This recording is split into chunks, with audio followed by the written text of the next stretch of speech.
Eu quero falar sobre a oportunidade que temos, que nos é oferecida por Deus, em que nós temos a possibilidade de tornarmos pessoas chaves. Eu aprendi que ao longo da caminhada nós vamos encontrar, quer na Bíblia, quer na história, quer na nossa família, quer na igreja, pessoas comuns, pessoas que vão fazer determinadas coisas que podem até ser consideradas com nível de importância. Mas eu descobri que Deus tem dado a mim e a você a oportunidade de sermos pessoas chaves, de ultrapassarmos a média, de vivermos coisas incríveis, coisas sensacionais. Não porque simplesmente merecemos, aliás, não merecemos, mas nos é concedida essa oportunidade. E ao longo da história, nós vimos pessoas aparentemente comuns se tornarem pessoas altamente relevantes. Pessoas que entraram em cena sem nenhuma perspectiva de se tornarem chaves.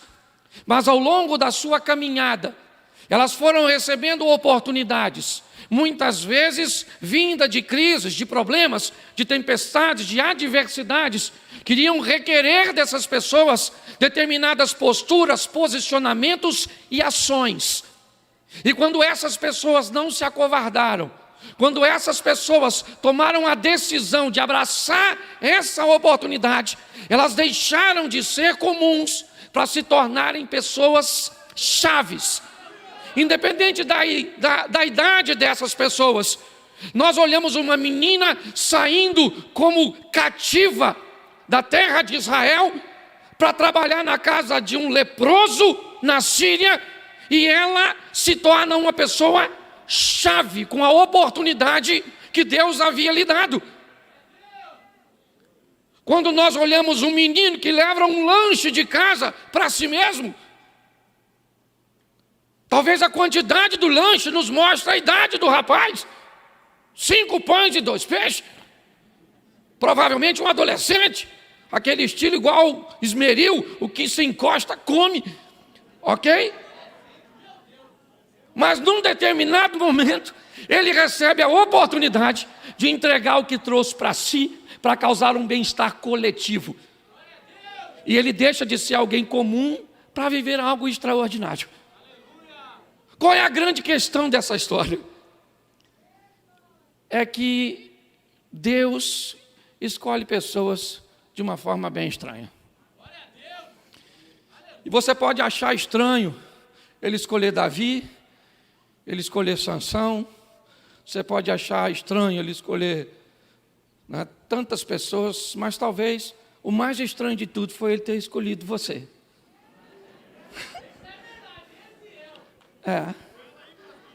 Quando eu olho para mim e olho para algumas pessoas, eu digo, será que... Não dá não, irmão, é isso aí. E por gentileza, deixa eu pregar. Glória a Deus. Então eu quero conversar com vocês. E eu quero mostrar a vocês as pessoas que receberam essa oportunidade. Alguém que teve a oportunidade de se tornar chave, extraordinário. E é isso que eu acho que nós precisamos aproveitar. É observarmos essa oportunidade, onde é que ela está. Normalmente a oportunidade não é coisa que aparece todos os dias na nossa frente. Eu costumo dizer que a oportunidade é mais ou menos como um cara pelado, careca, ensaboado, só com feixe de cabelo na testa, assim. E ele vai passar correndo na sua frente. E você tem que se virar para agarrar ele. Certo? Pessoas que deixam passar suas oportunidades, elas muitas vezes não conseguem retomar.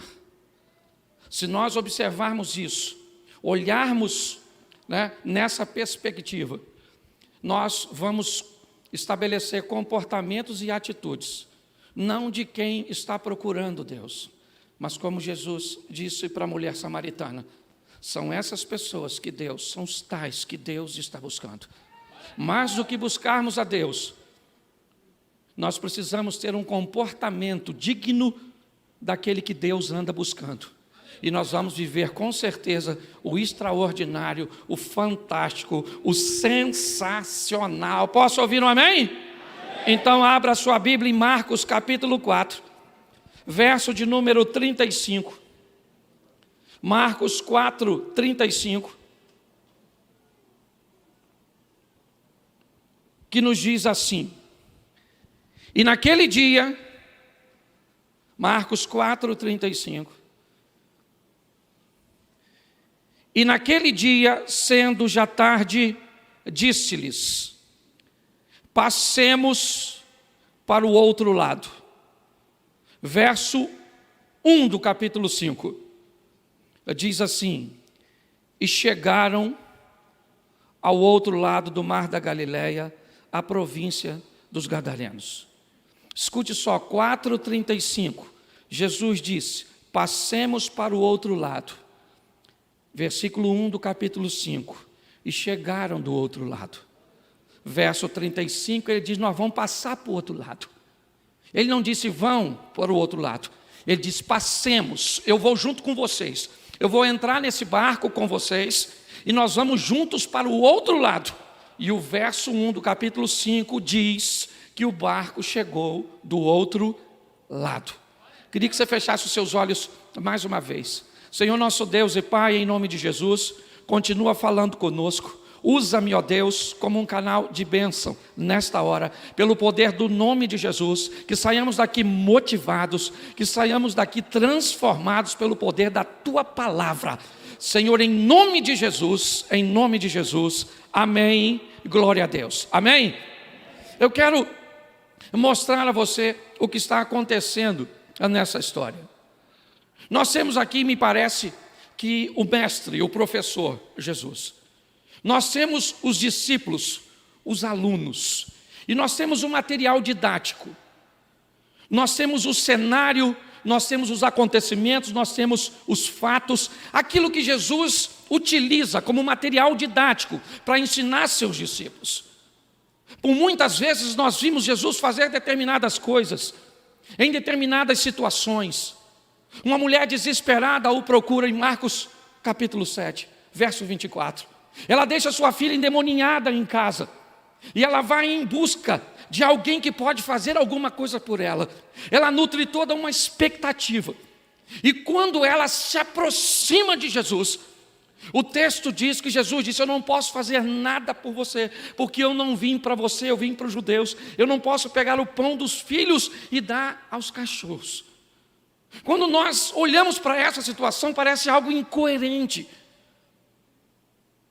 Mas ele sabia o que estava fazendo e que tipo de material didático ele estava usando para dar uma lição aos seus discípulos. Talvez muitos deles se ouvissem, não de Jesus, mas de uma situação adversa, de uma contrariedade, de um problema, de uma dificuldade. E pior, depois que Jesus já não estivesse de forma física mais com eles. Talvez eles poderiam retroceder, eles poderiam desanimar.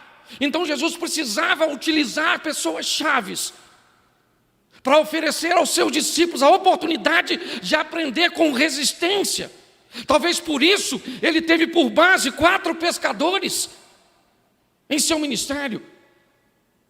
Pessoas habilitadas a lidar com frustração, com cansaço, com rede suja, com barcos vazios, com noites de trabalhos intensos, com resultados totalmente opostos, mas pessoas totalmente habilitadas a lavar suas redes, para na noite seguinte, apesar da frustração anterior, ter coragem de sair para pescar novamente, e não se deter por uma noite que não foi, ou que não supriu as suas necessidades. Me parece que Jesus está forjando seus discípulos, e quando ele utiliza esses exemplos, você preste atenção, ele está conversando com uma mulher, e ela disse: Senhor, eu só quero uma migalha, porque os cachorros, seus discípulos, estão olhando, estão aprendendo com a resistência que aquela mulher tem a oferecer, mediante ao propósito que ela planeja alcançar. Quando ela diz isso, Jesus disse: pode ir para a tua casa, que o demônio já saiu da tua filha. Como já saiu? Quem repreendeu? O texto não diz que Jesus repreendeu o demônio. O texto diz que quando ela se posiciona, o demônio acabou de perder a batalha. Quando o posicionamento dela entra em cena, e é isso que eu quero mostrar a vocês rapidamente. O texto começa com um advérbio de tempo. Eu não sei se simplesmente com Marcos, porque ele não é alguém que está de forma presencial, mas alguém achou que a ideia que Jesus tem não é das melhores. Alguém achou que era tarde demais para tomar uma decisão, para mudar de lado, para ir do outro lado do mar da Galileia, para sair talvez de Cafarnaum, de Tabita, e se deslocar para um ambiente pagão, onde não tinha comida para eles, onde o porco era elemento de sacrifício a deuses pagãos. Alguém olhou e achou que a ideia de Jesus não era das melhores.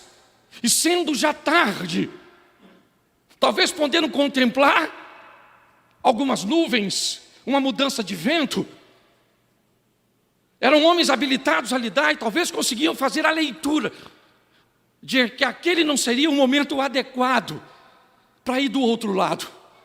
Um local que provavelmente eles não estariam planejando ir.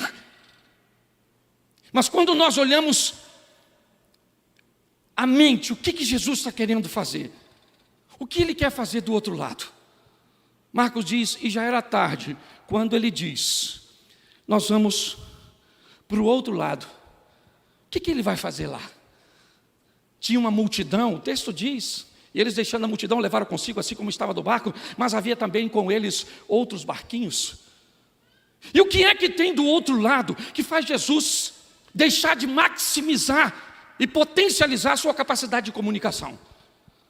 Jesus está num local onde ele é bem-vindo, onde ele é popular, onde tem a oportunidade de fazer um cultão, onde tem a oportunidade de fazer um apelo extraordinário. Ele está envolto numa multidão. Marcos se deslocaram para ouvi-lo, para ter a oportunidade de ver seus milagres. E sabe o que ele faz? Ele entra num barco, num horário que as pessoas não concordam muito com ele, e vai atravessar do outro lado para ter um encontro com um homem. Eu confesso a você, que quando eu olho para isso, como pastor, como evangelista, e com a mente de potencializar e de maximizar a ação, eu acho que ele deveria ter feito a viagem ao contrário. Ter deixado um homem para ir falar com a multidão. Ele deixa a multidão para ir encontrar com um homem. Por quê? Porque ele sabe que não vai falar com qualquer um. Ele sabe o que aquele homem é capaz de fazer. Ele vai falar com alguém que vai se tornar chave para o que ele planeja fazer. Muito mais do que estar envolto numa multidão. Nós precisamos entender que Deus não olha a aparência, Deus olha o coração. Bartimeu está sentado e Jesus está envolto numa multidão. Pensa num troço. Pop está, turma, o vucu-vucu, Jesus, Jesus, tirar um selfie, aqui, deixa eu encostar no Senhor, aquela coisa toda. E de repente, o Bartimeu está lá gritando, filho de Davi, filho de Davi. Jesus parou e falou para um da sua comitiva, vai lá e chama o cara que está me gritando. Eu imagino Bartimeu chegando, e o pessoal falando, dá licença, dá licença, dá licença, dá licença. Eu falo, sou da equipe de Jesus, o Jesus mandou chamar. Mas peraí, eu estou aqui um tempão, canela empoeirada, estou com o pé tudo inchado, estou andando atrás dele desde de manhã. Que história é essa, de mandar chamar o outro cara que está lá longe? Deus não olha a aparência. Não basta estar no bolo. Você está entendendo? Nós temos que fazer alguma coisa, posicionar o nosso coração. Certo? Nós temos que criar um vínculo com aquilo que precisa ser feito, para que as coisas aconteçam. Jesus abandona uma multidão, a oportunidade de maximizar a sua palavra, entra num barco, no momento em que as pessoas achavam que já era tarde. Deixa eu falar uma coisa para você. Quando Deus te dá uma visão, cuidado, porque nem sempre vai conseguir enxergar o que você está enxergando. E cuidado, porque muita gente pode tentar fazer você mudar e perderam a visão. Alguém disse, não, já é tarde. Ele disse, não, mas eu vou lá do outro lado. Para quê? Nós vamos lá do outro lado e pronto. Eu preciso fazer alguma coisa lá. Ele não deu satisfação. O que vão fazer lá? Não sei. O que nós vamos fazer do outro lado? Nas 10 cidades pagãs, Decápolis, entraram todo mundo no barco e quem é que vem? O vento, a oposição. Eu fico imaginando os discípulos olhando Jesus dormir. Com essa colocação e esse advérbio de tempo que já era tarde. E eles pensando, enquanto Jesus dorme. Gente, está na cara que não era para a gente vir. Preste atenção. Já é tarde, nós estamos indo numa cidade pagã. Lá não tem comida para a gente. Não tem uma casa para receber a gente. Olha aí o vento. Olha a água batendo, querendo afundar nós. E ele vai morrer dormindo.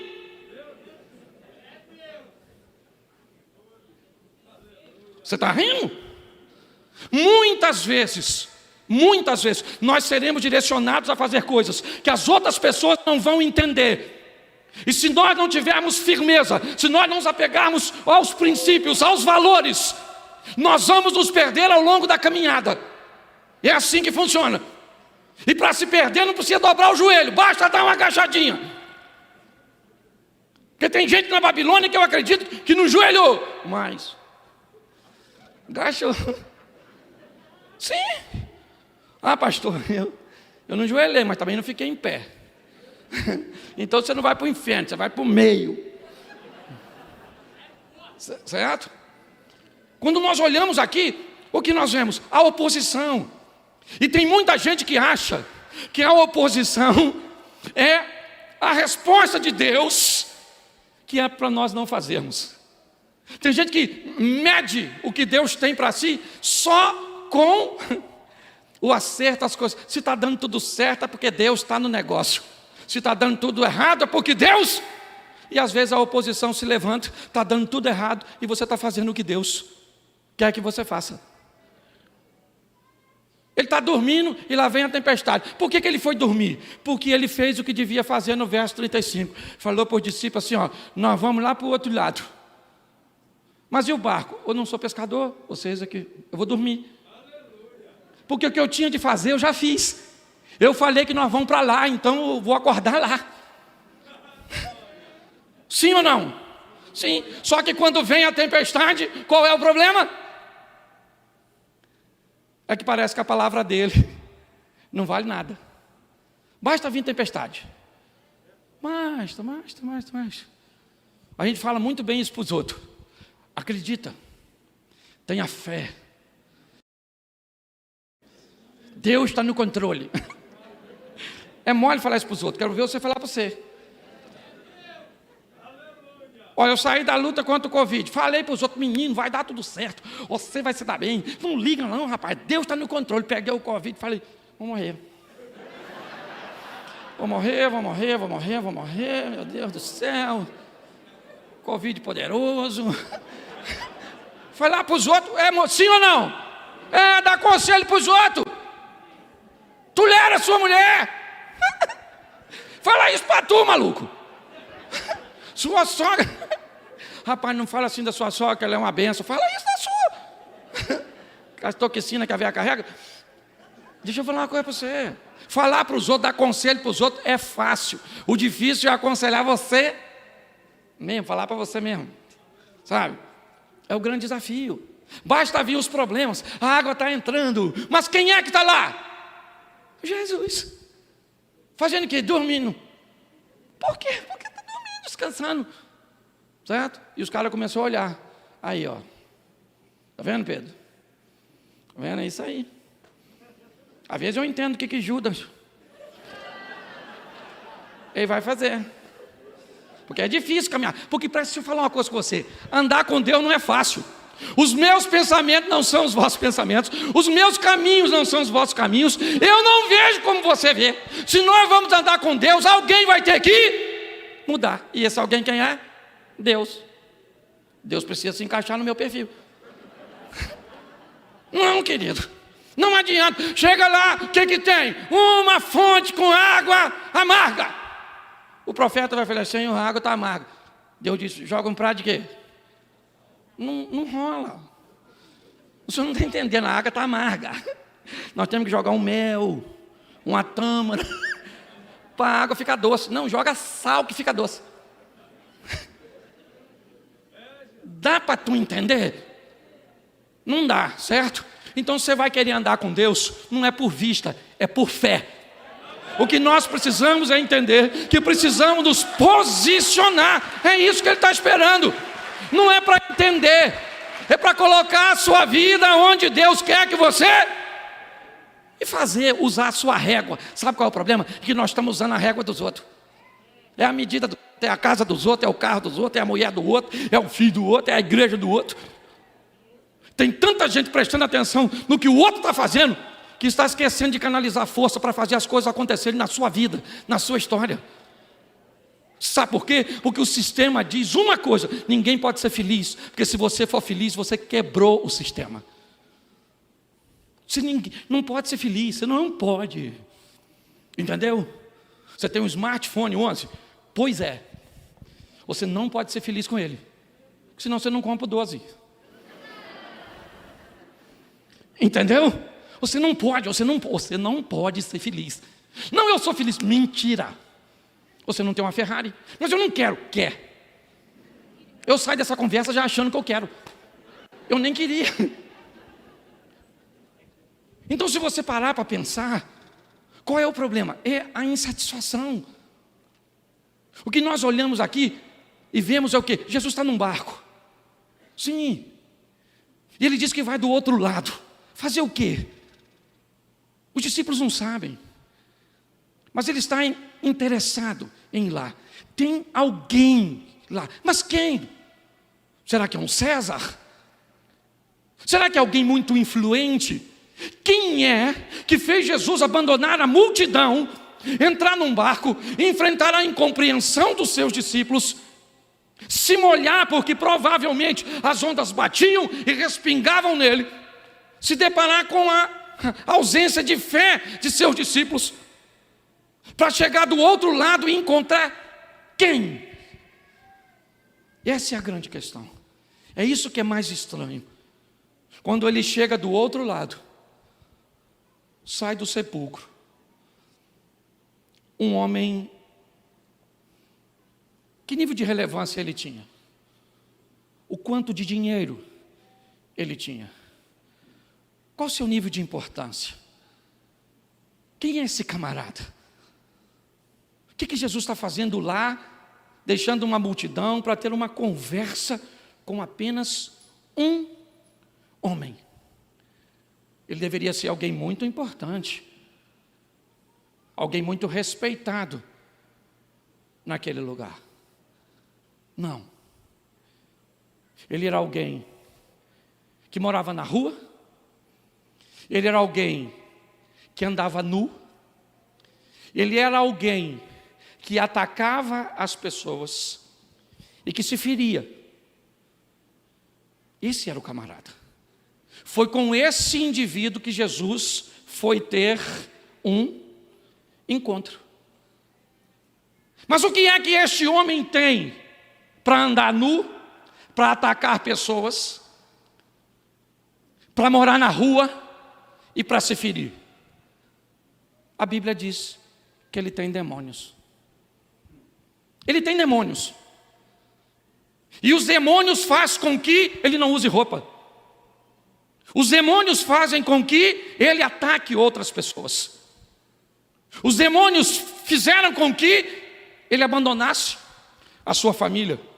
Os demônios fizeram com que ele se ferisse. Então, quando Jesus chega, Jesus vai expulsar os demônios. E o texto diz que logo em seguida esse homem está vestido. O texto diz que esse homem não ataca mais as pessoas. Jesus diz que esse homem vai voltar para casa. Jesus diz que esse homem vai pregar a palavra. E tudo isso acontece. Por quê? Porque o demônio foi embora. A minha pergunta é a seguinte: por que é que isso não acontece com a maioria de nós? Por que é que continuamos repetindo o comportamento anterior? Por que é que muitas vezes continuamos fracassando? Porque não tem um demônio em nós. O que tem é o nosso ego. O que tem somos nós tomando o controle e a direção da nossa vida, cerceando o poder de Deus, para que Ele não possa ter a totalidade na nossa vida. Quando nós olhamos para este homem, a partir do momento que o demônio vai embora, ele é totalmente preenchido por Deus. E é na totalidade que Deus opera, porque Ele não divide você nem eu com ninguém. O que nós precisamos entender é que talvez se tivesse um demônio dominando a nossa mente, seria mais fácil consertar o marido, consertar uma esposa, consertar um filho, consertar um crente. O problema muitas vezes é que não há um demônio. Há um comportamento desvirtuado, há uma perda de valores, há uma perda de temor. Porque quando o demônio vai embora, está tudo certo. Mas quando não tem demônio, o grande vilão do seu casamento não é o Satanás. Quem é? E eu sei que hoje eu vim arrumar um problema para muita gente. Porque se você não tem demônio, não dá para botar a culpa nele. Então hoje tem outro culpado. E quem é? Não fale. Quando nós olhamos, é isso que nós vemos. Esse homem agora está sentado, batendo um papo com Jesus, arrumadinho, em sã consciência. As pessoas estão chegando e vendo este homem. E quem é este camarada? Este camarada é o que andava nu e não anda mais, que atacava pessoas e que não ataca mais, que se feria e que não fere mais. Ele encontrou o quê? Ele encontrou aquele que mudou sua postura, que mudou suas ações, que mudou suas reações. É esse camarada. E ele é grato demais. A Bíblia diz, onde a quem muito foi perdoado, há muita gratidão. Jesus não foi ali para ficar muito tempo. Aliás, me parece que ele não tinha um discípulo capacitado para evangelizar aquele local. E agora, o que ele faz? Ele começa a se despedir e o homem vai até ele. E diz para ele, não, eu preciso ir com o Senhor. Eu tenho que ir com o Senhor. O Senhor mudou a história da minha vida.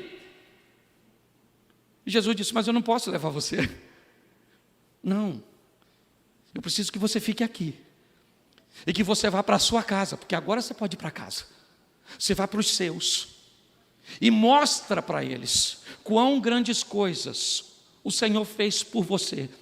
E como Ele teve misericórdia de você. O que Jesus está dizendo, ninguém faria o que eu fiz por você. Ninguém. Ninguém viria aqui só para fazer isso. Eu só vim aqui para ter um encontro contigo. Porque muito mais do que você quem é, do que saber quem você é, eu sei quem você pode se tornar. Eu acho que o grande desafio de pregarmos a palavra de Deus, não é a palavra de Deus, ela é impecável, extremamente atraente. O grande desafio, muitas vezes, é o nosso comportamento. E a maneira que nós temos de criar algum nível de bloqueio para que o comportamento transformador do Evangelho não se totalize, não domine. Esse homem disse para Jesus, eu quero ir contigo. Jesus disse, não vai. Você vai ficar aqui, em Decápolis. E vai mostrar para as pessoas daqui. Vai para a sua casa. E mostra para eles. Mostra para eles. Mostra para eles. Você não vai para casa e vai falar para eles o que eu fiz por você. Porque se eu virar as costas e você tirar a roupa, se eu virar as costas e você atacar as pessoas, se eu virar as costas e você se ferir, não interessa o que você fale, não terá efeito. Mas se eu for embora, e você repetir o comportamento cujo qual eu estou te oferecendo agora, eu pretendo voltar aqui, daqui a um tempo. E é isso que acontece. Quando nós estamos em Marcos capítulo 5, Marcos capítulo 7, verso 31, aproximadamente 2 anos e meio depois, Jesus está voltando por Tiro e Sidom em território de Decápolis. E ele entra agora, e no capítulo 8 vai falar da segunda multiplicação dos pães. A primeira acontece em Cafarnaum, onde sobram 12 cestos representando o ministério de Jesus, as 12 tribos de Israel. Mas agora, no território de Decápolis, a segunda multiplicação dos pães acontece.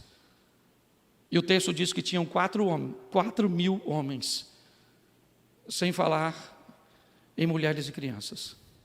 E eu pergunto a você, quem foi que ficou lá durante esse período?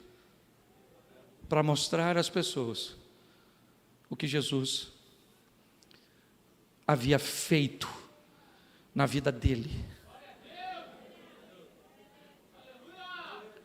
Nós precisamos viver o evangelho de mudança. Para nós, lá na igreja que eu pastoreio, esse é o mês da mudança. Nós estamos falando o tempo inteiro sobre um evangelho que transforma, sobre um evangelho que faz com que pessoas tenham um comportamento que inspire outras pessoas a viverem ao lado de Deus. Nós precisamos viver o extraordinário, o sensacional. Quando nós olhamos para este homem, quem daria alguma coisa para ele? Ninguém. Mas Jesus olhou e viu que haveria um nível de entrega que poderia fazer grande a diferença. O que nós precisamos hoje, com urgência, é estabelecermos um nível de entrega total. Sabe, aquela coisa que é praticamente um padrão, é o que nós vemos. É Deus chegar e dizer: ô Noé, eu estou precisando que você construa uma arca, você vai ter 120 anos, e o que eu vou fazer com essa informação? Eu vou levar para minha casa e vou dizer para minha esposa, para os meus filhos e para as minhas noras. É uma estrutura que transforma. É algo que sai do individual e vai para o coletivo, fazendo com que pessoas sejam alcançadas, com que o extraordinário possa acontecer. Nessa vida, eu tenho aprendido isso, eu posso ser uma pessoa comum, e não vou dizer para você que tem nada de errado nisso, não. A Bíblia está repleta de pessoas comuns, é verdade, repleta.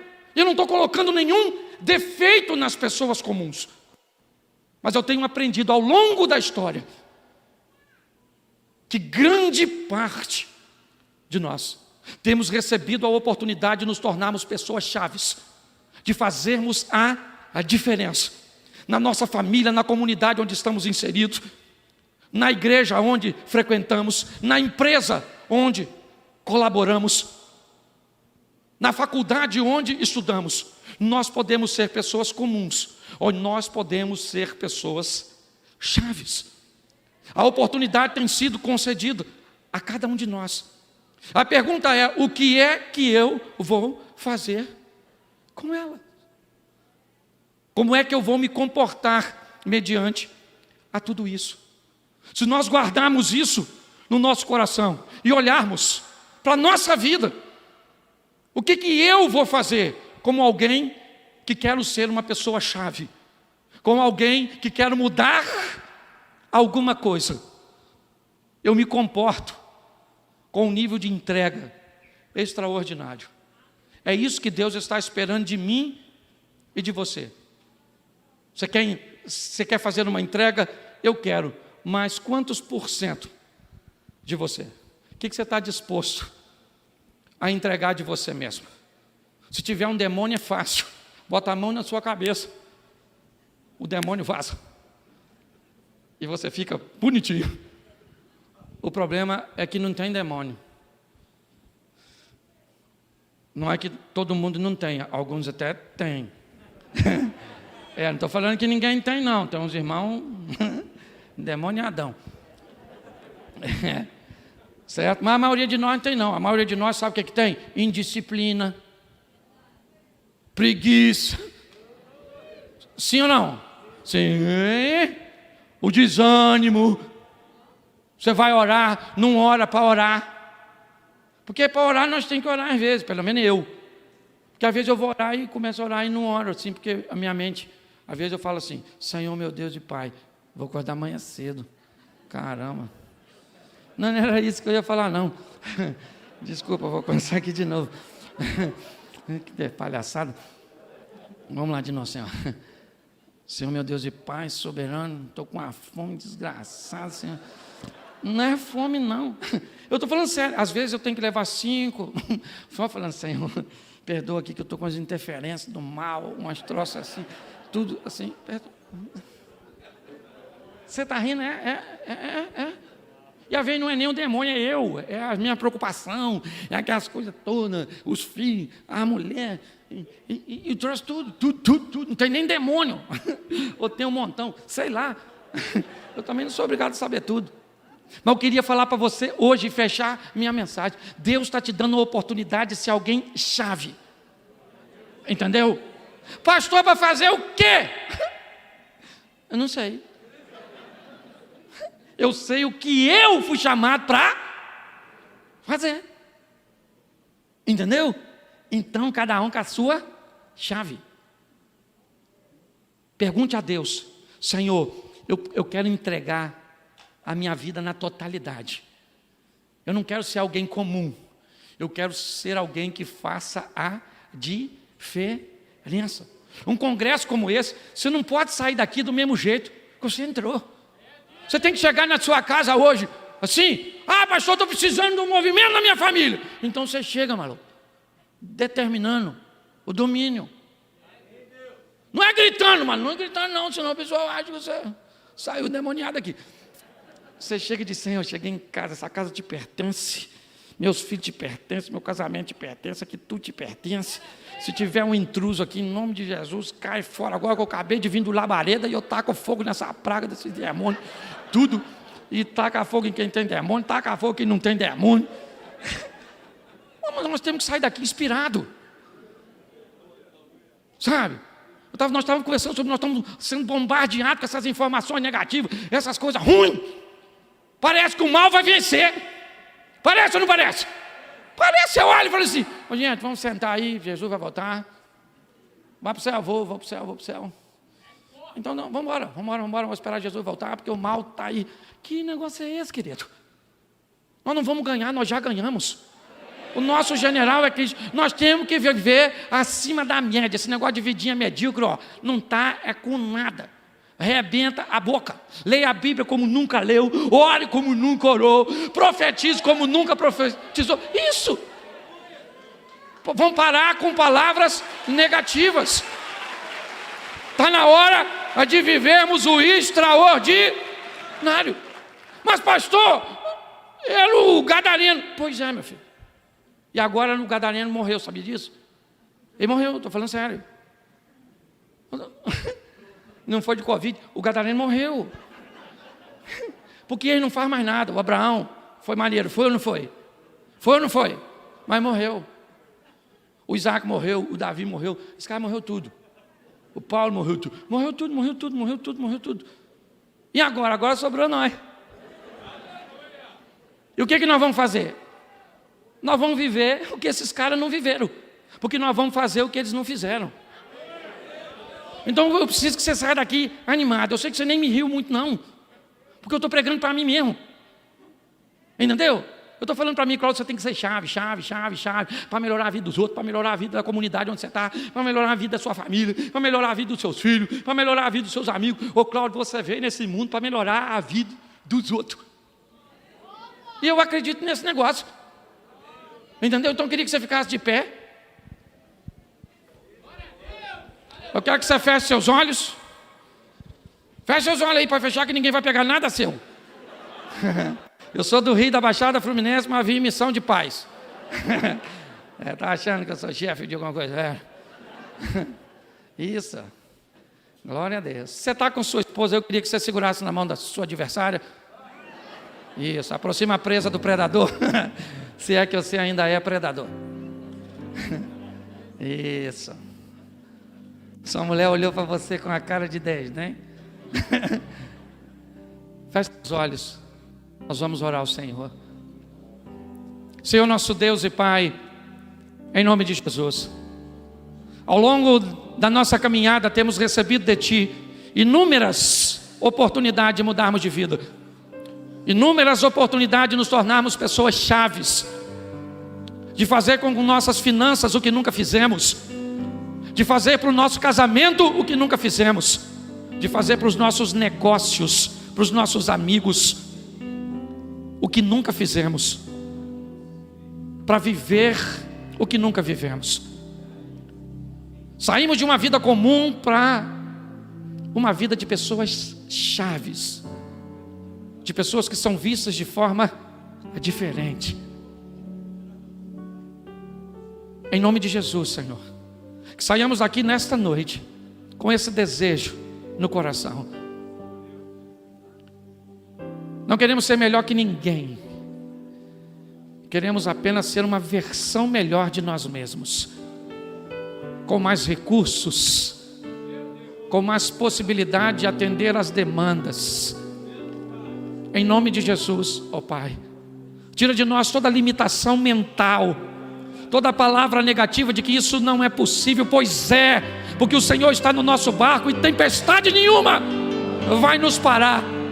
Nós vamos chegar do outro lado vencendo o vento, vencendo o mar, vencendo a ausência de fé, mas nós vamos chegar, porque nós não estamos sozinhos, o Senhor está conosco nessa travessia. Em nome de Jesus, ó Pai, abençoa cada lar, a cada casamento. Eu quero declarar que os casais são casados para sempre. Eu quero repreender divórcio, adultério, pornografia, pedofilia, violência doméstica. Eu quero abençoar as nossas crianças, os adolescentes, os jovens, em nome de Jesus. Uma geração temente ao Senhor para fazer a diferença. Continua conosco, Senhor, pelo poder do nome de Jesus. Em nome de Jesus. Você pode dizer amém? Glória a Deus. Deus abençoe.